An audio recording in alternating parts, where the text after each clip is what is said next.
Ancient Egypt, Greek mythology, UFOs, biblical and modern day giants, and even mermaids all go back to the fallen angels, and you and I have been lied to about it all. Now for this video, we're going to go back to where this all started, Genesis 6:4, when the fallen angels mated with the women on earth. And we're going to explain this because there is a lot of confusion about how angels reproduced. Genesis 6:4, there were giants on the earth in those days and also afterward when the sons of God, angels, came into the daughters of men, humans, and they bore children to them. They were the mighty men who were of old, men of renown. New International Version is more literal. It says the Nephilim were on the earth in those days and also afterwards. We get the word giant from the root word nephal, which is the singular of Nephilim. Nephilim is the plural of nephal. It means to fall. So Nephilim means the fallen ones. Jude 6 explains this further. He says, "And the angels who did not keep their proper domain, but left their own abode, he has reserved in everlasting chains under darkness for the judgment of the great day." Now, angels have free will, just like you and I do. So there were angels that left their proper domain. They left the power of God. They left heaven, followed Satan. Out of that group of angels that were following Satan, there were angels that were watching the women on earth. They decided they had to have them.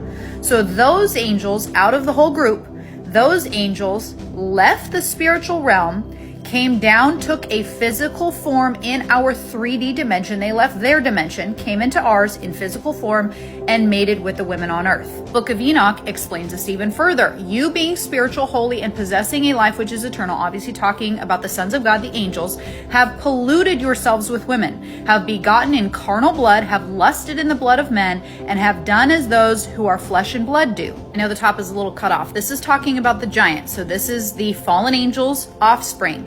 Now the giants who have been born of spirit and of flesh shall be called upon earth evil spirits, and on earth shall be their habitation. Now, evil spirits shall proceed from their flesh, because they were created from above. From the holy watchers was their beginning and primary foundation. Evil spirits shall they be upon earth, and the spirits of the wicked shall they be called. The habitation of the spirits of heaven shall be in heaven, but upon earth shall be the habitation of terrestrial spirits who are born on earth. Now, how does that relate to these guys, these, or even mermaids?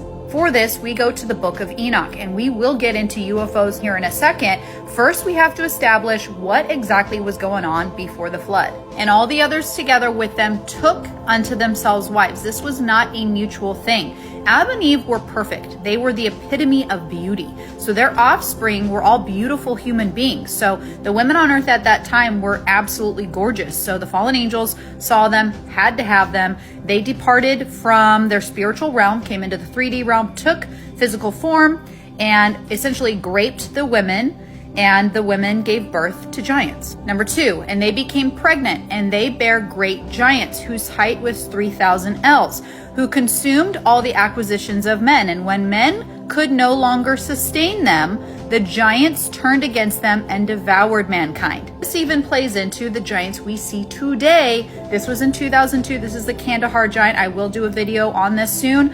They are still walking the earth today, and they are cannibalistic. Down here, number 5, and they began to sin against birds, beasts, reptiles, and fish, and to devour one another's flesh and drink the blood. Because angels were not meant to reproduce, when they utilized their free will, followed the epitome of evil, Satan, things happened that were not supposed to happen.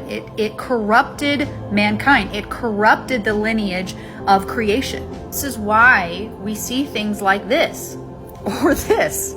I mean, there was evil beyond evil. There was deplorable things walking the earth, and Noah and his sons were the only genetically pure beings left on the earth. The entire earth was filled with this.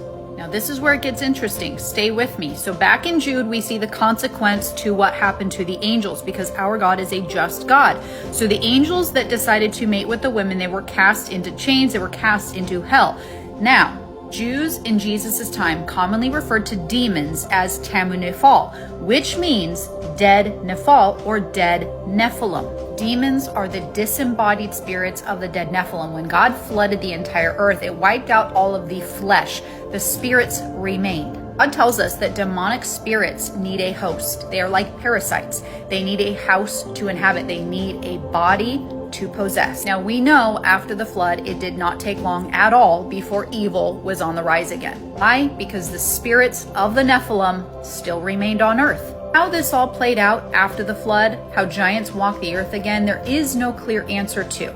It is a possibility that Noah's daughters-in-law did not have a pure bloodline, so their offspring paired up with the disembodied spirits of the Nephilim gave rise to the giants. It gave rise to all of that evil again. We do know for certain is there were giants on those earth in those days and also afterwards. So God is very clear that it started right up again. Now this brings us to the UFOs, because as it was in the days of Noah, so it will be in the Son of Man. Aliens are the fallen angels, and they are here attempting to do the exact same thing they did before the flood. The earliest well-known UFO abduction was in 1957, and if you and I know anything, that means that it had been going on well before that.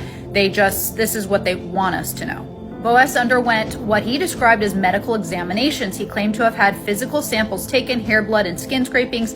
Interaction, here it is. He also reported an interaction with a female alien, which resulted in what he believed was an attempt at reproduction. What's interesting is every single UFO account, abduction account, there is always some kind of sexual interaction because the fallen angels are attempting to reproduce with man. And this is why we have giants walking the earth and have always had giants walking the earth. Satan has always been trying to corrupt mankind because you and I are made in the image of God, and he literally hates us for it. All of this leads to this, the rapture of the church. It is going to be in the near future, any single second now. It could be this evening, it could be next year, it could be 5 years from now. I don't know, but it is soon. And it is going to be in a single second when millions of believers in Jesus Christ will be removed from this earth and we are taken home to heaven. However, the government will come in, the world will come in and try to explain this event because they can't come in and tell you that God took us home to heaven and, well, you're left on your own. So what are they going to do? They're going to say that we were abducted by aliens and those left behind are the chosen ones. A perfect way to unite the world. What a perfect way to usher in world peace. What a perfect way to usher in a one world system, one world government, one world religion. They already have the statement ready because they have been preparing for this for years. Just like true believers know that we are in the season, Satan knows we are in the season. And that's why we are seeing such an influx of UFOs and alien discussion, because he has his little minions, his fallen angels ready, and they are circulating. So once the church is removed, we go up, they come down. Maybe the only way to unite this incredibly divided world of ours.